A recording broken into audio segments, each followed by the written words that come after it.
Defence के क्षेत्र में आत्मनिर्भर बनने के लिए भारत ने आज एक और कदम आगे बढ़ाया है। प्रधानमंत्री नरेंद्र मोदी और स्पेन के प्रधानमंत्री पेड्रो सांचेज ने बड़ोदरा में टाटा एडवांस्ड सिस्टम्स की ओर से C-295 सैन्य विमान के निर्माण के लिए स्थापित टाटा एयरक्राफ्ट कॉम्प्लेक्स का उद्घाटन किया। स्पेन की कंपनी एयरबस के सहयोग से टाटा ग्रुप भारत में C-295 सैन्य विमान बनाएगा। इससे पहले दोनों नेताओं ने बड़ोदरा एयरपोर्ट से टाटा के प्लांट तक करीब 3.25 किलोमीटर का रोड शो किया। एयरबस और टाटा एडवांस सिस्टम्स मिलकर बड़ोदरा प्लांट में 40 विमान बनाएंगे। पहला विमान 2026 तक बनेगा। इस प्लांट के शुरू होने से देश की एविएशन इंडस्ट्री में नई नौकरियों के अवसर मिलेंगे। इस प्रोजेक्ट से सीधे तौर पर 3000 से ज़्यादा नौकरियां पैदा होंगी, जबकि इससे जुड़ी सप्लाई चेन में 15,000 से ज़्यादा नौकरियां पैदा होंगी। इस मौके पर पीएम मोदी ने कहा कि भारत में इस प्रोजेक्ट से make in India make for world mission मजबूत होगा। भारत में डिफेंस मैन्युफैक्चरिंग इकोसिस्टम नई ऊंचाइयां छू रहा है। 10 साल पहले अगर हमने ठोस कदम नहीं उठाए होते तो आज इस मंजिल पर पहुंचना असंभव ही था। लेकिन हमने नए रास्ते पर चलना तय किया, अपने लिए नए लक्ष्य तय किए और आज इसका नतीजा हम सबकी आंखों के सामने है। भारत का डिफेंस सेक्टर का कायाकल्प राइट प्लान और राइट पार्टनरशिप का उदाहरण है। स्पेन के प्रधानमंत्री पेड्रो सांचेज ने कहा कि टाटा और एयरबस की पार्टनरशिप भारत की एरोस्पेस इंडस्ट्री की प्रगति में योगदान देगी। साथ ही दूसरी यूरोपियन कंपनियों के लिए भारत में एंट्री का दरवाजा भी खोलेगी। Prime Minister Modi, this is also the triumph of your vision to turn India into an industrial powerhouse and a magnet for investment and business-to-business collaboration. This partnership between Airbus and Tata will contribute to the progress of the Indian aerospace industry and will open new doors for the arrival of other European companies. आत्मनिर्भर भारत और make in India के बढ़ते कदम पर बात करते हैं bureau chief Lakshman Roy से। बताएं लक्ष्मण जी, भारत के बढ़ते कदम क्या कह रहे हैं? आज जो प्रधानमंत्री ने डिफेंस एयरक्राफ्ट के मैन्युफैक्चरिंग प्लांट का उद्घाटन किया है, दरअसल वो पूरे डिफेंस सेक्टर में मेक इन इंडिया की तरफ एक बड़े कदम के तौर पर देखा जा रहा है, क्योंकि ये पहला प्लांट होगा जहां पे पूरा का पूरा एयरक्राफ्ट भारत में बन रहा होगा और निजी कंपनी की तरफ से बन रहा होगा, या फिर यूँ कहें कि देश का पहला प्राइवेट एयरक्राफ्ट मैन्युफैक्चरिंग प्लांट ये है। और इसके साथ ही इस प्लांट में 40 विमान बनाए जाएंगे, 40 एयरक्राफ्ट बनाए जाएंगे। पहला एयरक्राफ्ट 2026 से बनकर तैयार हो जाएगा और यहाँ पर सीधे तौर पर 3000 से ज़्यादा लोगों को नौकरी मिलेगी और सप्लाई चेन में 15,000 से ज़्यादा लोगों को नौकरियां मिलेंगी। और ये डिफेंस सेक्टर में एक बड़ा कदम कहा जा रहा है, क्योंकि डिफेंस सेक्टर में सरकार की कोशिश ये है कि 50,000 करोड़ रुपए तक के डिफेंस एक्सपोर्ट को तक पहुँचाया जाए। और यहाँ पे सरकार जो है कई कंपनियों से टाई अप की है और एक खास तौर से स्वीडन की कंपनी है जो पहला 100% FDI वाला प्लांट यहाँ पे लगा चुकी है।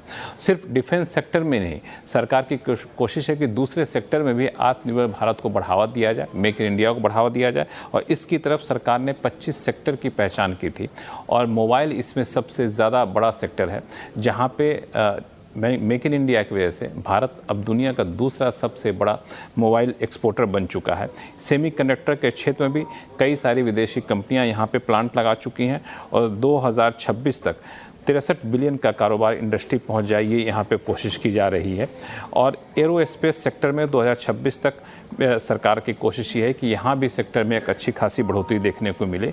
ग्रीन एनर्जी के क्षेत्र में 2030 तक 500 गीगावाट की क्षमता जोड़ने का यहाँ पे लक्ष्य रखा गया है। तो मुझे लगता है कि डिफेंस समेत बाकी कई सारे सेक्टर में आप देखें कि मेक इन इंडिया की तरफ सरकार बढ़ती रहेगी। और आज का जो उद्घाटन है इस प्लांट का, डिफेंस सेक्टर के लिए कह सकते हैं कि एक मील का पत्थर साबित हो सकता है। धन्यवाद लक्ष्मण जी। और सरकार का ये मेक इन इंडिया का प्रोग्राम हिट है। आज आवाज़ अड्डा में इसी पर होगी बड़ी चर्चा शाम 7:57 पर।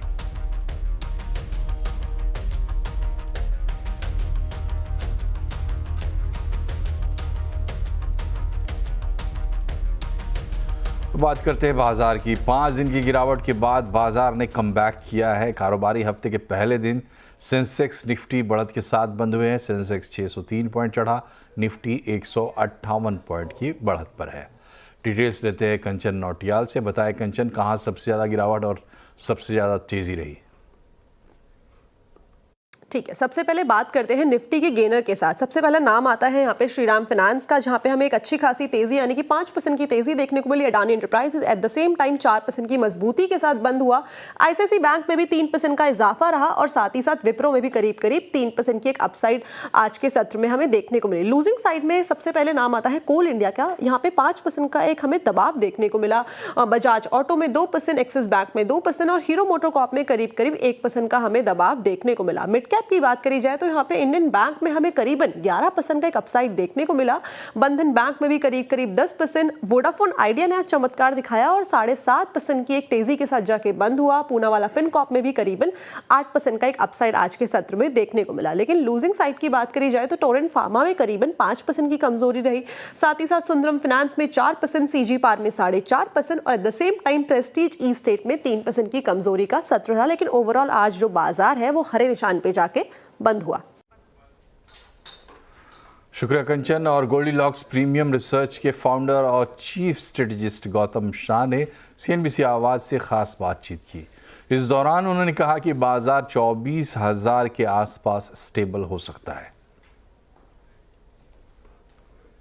और पिछले 3-3.5 सालों में हमने देखा है कि कई बार 8, 10, 12% की करेक्शन हुई है। वो मार्केट को एक शेकआउट कर देता है, लोग डर जाते हैं, लोगों को लगता है कि बुल मार्केट खत्म हो गया, बट वो मार्केट को एक्चुअली हेल्दी करता है और उसके बाद एक टर्न अराउंड आती है। सो मेरा ये मानना है कि 24,000 के आसपास मार्केट में अच्छा सपोर्ट है। इनफैक्ट हमारा ये वर्किंग टारगेट था जब अक्टूबर में जब मार्केट गिरना शुरू हुआ, और 24,000 के आसपास मुझे लग रहा है कि मार्केट स्टेबल हो जाएगा, क्योंकि जो स्टडीज हमें ओवरबॉट लग रहे थे 4 हफ्ता पहले, अब वो सारे स्टडीज ओवरसोल्ड है। चाहे आप ब्रेथ स्टडीज को देख लीजिए, इंडिकेटर स्टडीज को देख लीजिए, सेंटिमेंट को देख लीजिए, और the fact that we are now close to the end of October और एक फेस्टिव सीजन भी इज अपॉन अस। सो सारे फैक्टर्स को फैक्टर इन करके मुझे लग रहा है कि बाजार यहां से स्टेबलाइज कर जाना चाहिए। ये खरीदारी का मौका है। मार्केट में ज्यादा डाउनसाइड है नहीं। 24,000 के आसपास ±1-2% is where I feel market will find stability, और हम वापस टर्न अराउंड करके वापस धीरे धीरे लाइफ टाइम हाइज की तरफ चले जाएंगे, अगर किसी का 2 से 3 महीने का व्यू है। और दिवाली से पहले फ्लाइट्स की दहशत थम नहीं रही है। विमानों में बम की धमकी का सिलसिला जारी है। पिछले 24 घंटे में 62 से ज़्यादा होक्स कॉल आए हैं। डिटेल्स लेते हैं रोहन सिंह से। बताएं रोहन। जी, पिछले अगर हम 15 दिनों की बात करें, करीब 400 से ज़्यादा कॉल्स आ चुके हैं और सिर्फ अकेले पिछले 24 घंटों में 62 कॉल आए हैं। इसमें से 21 कॉल एयर इंडिया के लिए हैं, 21 कॉल इंडिगो के लिए हैं और 20 ऐसे कॉल हैं जो कि विस्तारा की फ़्लाइट्स के लिए हैं। और सबकी जांच की गई, थॉरो जांच की गई और उसके बाद कुछ पाया नहीं गया। अब तक की जो इनिशियल जांच है उसमें बहुत क्लू लग रहा है ऐसा कि इसमें इन सारे कॉल्स में से बहुत सारे कॉल्स जो हैं यूके बेस्ड हैं, तो वहाँ की एजेंसियों से भी जो भारत सरकार है वो लगातार टच में है।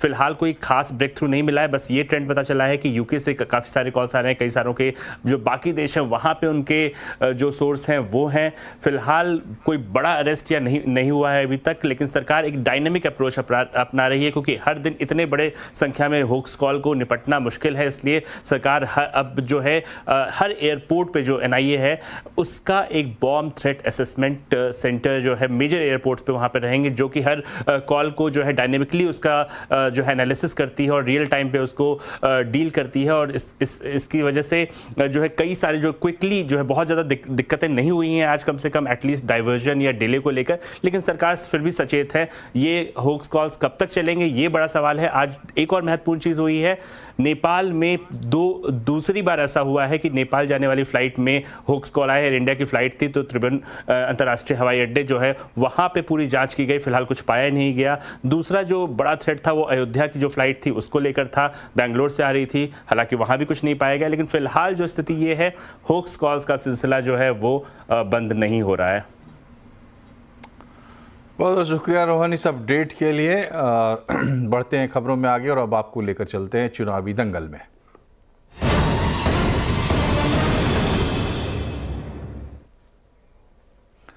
महाराष्ट्र के मुख्यमंत्री एकनाथ शिंदे ने आज ठाणे के कोपरी पांचपकड़ी सीट से नामांकन दाखिल किया।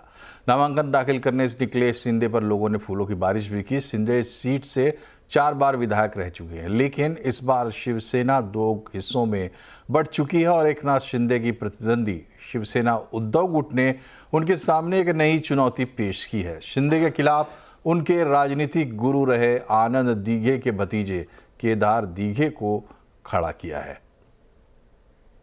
मेरा भाग्य है कि 4 पीढ़ियां हमारी, मेरे पिताजी विकास और ये रुद्रा, ये मिलना तो बहुत भाग्य का काम है। और इसलिए मैं ये जनता को बहुत बहुत धन्यवाद दूंगा कि ये जो प्यार उनसे मिल रहा है मुझे, या देख रहे हैं कि पूरी जनता रास्ते पे उतर गई है।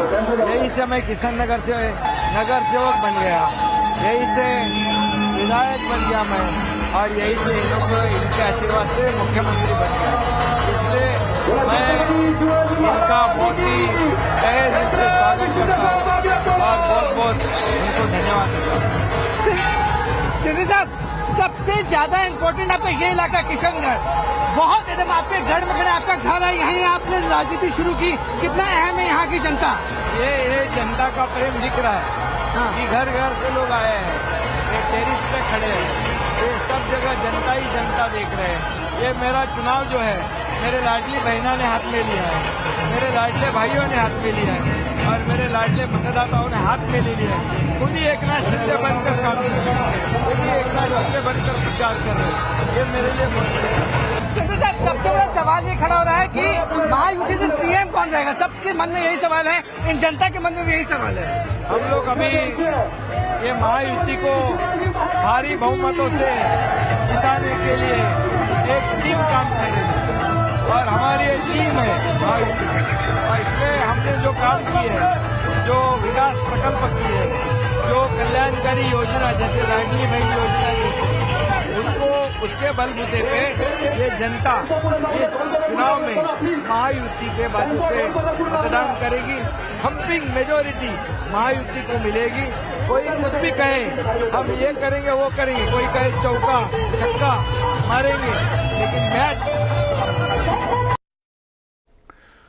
और महाराष्ट्र के डिप्टी सीएम अजित पवार ने पुणे की बारामती सीट से आज अपना नामांकन पर्चा दाखिल किया। नामांकन से पहले उन्होंने रोड शो भी किया। बारामती महाराष्ट्र के सबसे दिलचस्प चुनावी मुकाबलों में से एक होगा। यहां अजित पवार का मुकाबला अपने भतीजे योगेंद्र पवार के साथ है। अजित पवार के भाई श्रीनिवास पवार के बेटे योगेंद्र पवार को एनसीपी शरद पवार गुट ने टिकट दिया है। हर एक को खड़ा रहने का अधिकार रहता है। हम जब भी मेरे खिलाफ जो भी कैंडिडेट आया वो कैंडिडेट स्ट्रांग है ऐसा समझ कर ही मेरे कार्यकर्ताओं ने, मैंने खुद, मेरे परिवार ने, सबने उसका प्रचार किया है। इस दफ़ा भी बारामती कर बहुत अच्छे वोटों से मुझे जिताएंगे ऐसा मुझे भरोसा है। इधर वायनाड लोकसभा सीट पर उपचुनाव में प्रियंका गांधी ने पूरी ताकत झोंक रखी है। उन्होंने वायनाड की जनता को एक खुला पत्र भी लिखा है और कहा है ये पब्लिक रिप्रेजेंटेटिव बनने की उनकी पहली यात्रा, लेकिन वो पहले से पब्लिक फाइटर रही हैं। प्रियंका ने संविधान, न्याय और लोकतंत्र की लड़ाई का हवाला दिया। वहीं बीजेपी ने प्रियंका पर नामांकन में उनके पति रॉबर्ट वाड्रा की संपत्ति की गलत जानकारी देने का आरोप लगाया है। वायनाड में रैलियों के जरिए धुआंधार प्रचार में जुटी प्रियंका ने आज केंद्र की बीजेपी सरकार पर हमले किए। We are fighting for the values of our constitution. Today we are fighting for democracy, and each one of you is an important soldier in this fight. So please understand that along with me you also have a responsibility towards your country. Punjab के किसानों के धरना प्रदर्शन के बीच आज केंद्रीय खाद्य मंत्री प्रहलाद जोशी ने कहा कि सरकार पंजाब में चावल का हर एक दाना खरीदेगी। हालांकि सरकार ने कहा कि अभी आउटपुट टर्न रेशियो के नियमों में ढील नहीं दी जाएगी। पंजाब में चावल मिलों के किसानों से चावल नहीं खरीद रही हैं, इसके चलते किसान लगातार धरना प्रदर्शन कर रहे हैं। इसके अलावा आज केंद्रीय खाद्य प्रसंस्करण मंत्री प्रहलाद जोशी ने FCI GRS मोबाइल ऐप और पोर्टल भी लॉन्च किया। ये राइस मिलर्स की शिकायतें रजिस्टर करेगा और 1 हफ्ते के अंदर शिकायतों का निवारण भी किया जाएगा।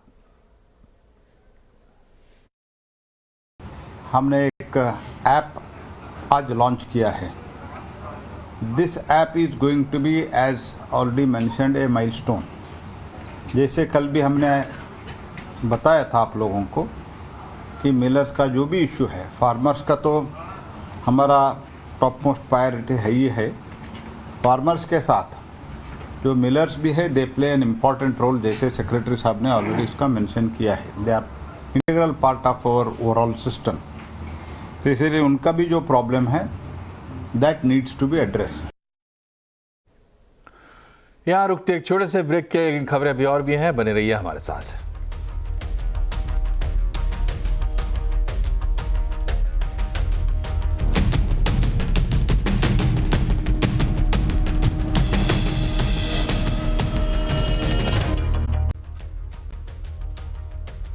ब्रेक के बाद एक बार फिर से आपका स्वागत है। दिवाली के मौके पर आप सिर्फ ₹1 की डाउन पेमेंट पर टीवी, फ्रिज या वॉशिंग मशीन खरीद सकते हैं। साथ ही MRP पर 40% का डिस्काउंट भी पा सकते हैं। कंज्यूमर ड्यूरेबल्स पर मिल रहे ऑफर्स पर देखिए दीपाली नंदा की रिपोर्ट।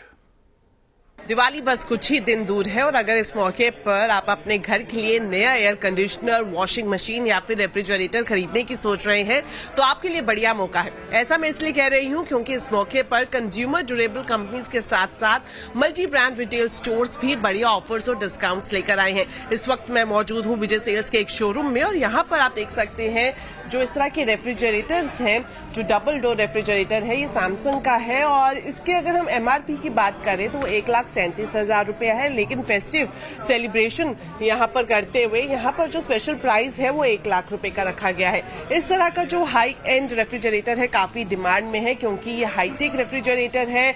पूरी तरह से आप अपनी एप्लीकेशन बेस्ड सर्विसेज के जरिए इसको ऑपरेट कर सकते हैं। तो यहाँ पर जो इसका MRP है वो 1,60,000 है, लेकिन अगर आप इस मौके पर खरीद रहे हैं तो 1,15,000 रुपए इसकी कीमत पड़ जाएगी। अब बात करें एयर कंडीशनर्स की तो यहाँ पर आप देखेंगे जो पूरा एयर कंडीशनर का सेगमेंट है, हर एक बड़ी कंपनी का एयर कंडीशन यहाँ पर मौजूद है। चाहे हम वोल्टास की बात करें, ओ जनरल की बात करें, LG की बात करें, जिस तरह से यहाँ पर कितना प्राइस डिफरेंस आपको मिल जाएगा इस मौके पर, तो आप ये देख सकते हैं। ये जो वोल्टास का 1.5 टन का AC है, स्प्लिट AC, इसकी जो MRP है वो है 70,990 रुपए, लेकिन यहाँ पर जो स्पेशल प्राइस दिया जा रहा है उस पर 32,500 का ऑफ मिल जाएगा और कीमत इसकी पड़ जाएगी आपको 45,490 रुपए। तो जितने भी मॉडल्स यहाँ पर डिस्प्ले किए गए हैं सब पर अलग से डिस्काउंट जरूर मिलेगा। तो ये तो बात हुई मल्टी ब्रांड रिटेल स्टोर्स की। अब बात करें कंपनियों की तो LG की तरफ से खास एक ऑफर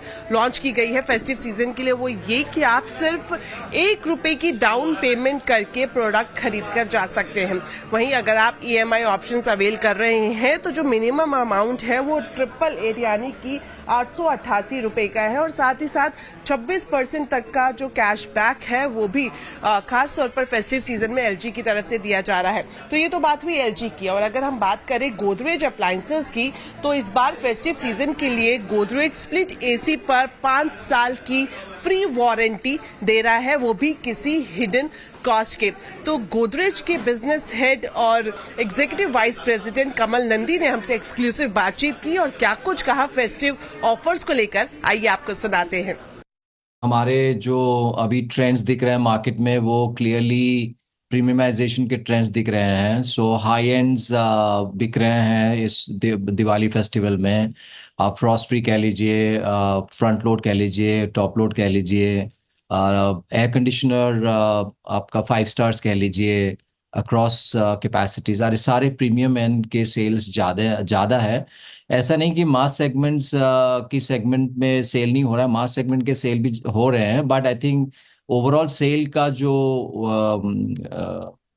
ज़्यादा मात्रा में हो रहा है वो है आपके प्रीमियम एंड में। जैसे कि फ्रॉस्ट फ्री हमारे लिए स्पेसिफिकली गोदरेज अप्लायंसेस के लिए 60% से ज़्यादा ग्रो कर रहे हैं फ्रॉस्ट फ्री। हमारे फ्रंट लोड्स और फुली ऑटोमेटिक मिला के 50 से ज़्यादा ग्रो कर रहे हैं। सो ग्रोथ ट्रेंड्स उस तरफ है। ट्रेंड्स दिख रहे हैं largely north India, west India and Bihar, Jharkhand, वो belt, Orissa belt, I think ये बेल्ट से हमें ज़्यादा ट्रैक्शंस दिख रहे हैं, अक्रॉस कैटेगरीज दिख रहे हैं। और ये एक्सपेक्टेड थे बिकॉज दिवाली की फेस्टिवल ज़्यादातर जो है वो जो डिमांड्स आते हैं दिवाली फेस्टिवल के, वो ज़्यादातर नॉर्थ से, वेस्ट से और बिहार, झारखंड उस तरह के बेल्ट से ही आते हैं। देश भर में ओणम से शुरू हुए त्योहारी सीजन में मास और प्रीमियम प्रोडक्ट्स दोनों कैटेगरी में अच्छी बिक्री दर्ज हुई है।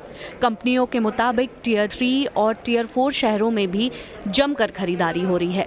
बढ़ती डिमांड और पिछले साल के मुकाबले ज़्यादा डिस्काउंट्स और ऑफर्स के चलते इस बार कंपनियों की बिक्री में 50% तक की बढ़ोतरी की उम्मीद जताई जा रही है। दीपाली नंदा, दिल्ली। और इसी के साथ बुलेटिन में फिलहाल इतना ही, लेकिन खबरों पर अपडेट रहिए, जुड़े रहिए CNBC आवाज़ से हमारे सोशल मीडिया हैंडल्स के जरिए। नमस्कार।